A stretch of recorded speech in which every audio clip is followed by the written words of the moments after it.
મહાભારતનું એક પ્રસંગ. કુરુક્ષેત્રની યુદ્ધ ભૂમિ પર યુદ્ધની તૈયારીઓ શરૂ થઈ ગઈ હતી. હાથીની મદદથી મોટા મોટા વૃક્ષો ધ્વસ્ત કરવામાં આવી રહ્યા હતા.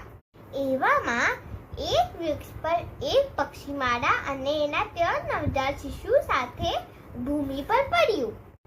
પક્ષી એના 3 નવજાત શિશુ ની રક્ષા માટે ભગવાન શ્રી કૃષ્ણ પાસે ગયું અને પ્રાર્થના કરી, હે પ્રભુ, અહીંયા 18 અક્ષરોની સેનાનો યુદ્ધ થશે. આવા પ્રચંડ યુદ્ધમાં આપના સિવાય કોણ અમારી રક્ષા કરશે?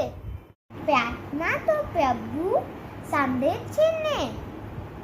ભગવાને ત્યારે જ એ જ નિશાનીથી એ જ મોટા હાથીનું ઘર ભૂમિ પર પાડ્યો.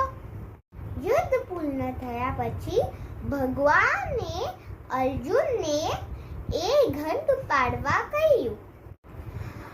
અર્જુને જોયું કે એ જ પક્ષી એના 3 બચ્ચાઓ સાથે ઘંટમાં સુરક્ષિત રહ્યું. પ્રચંડ પરિસ્થિતિમાં પણ પ્રભુ એમના ભક્તને ક્યારે પણ એકલા નથી મૂકતા.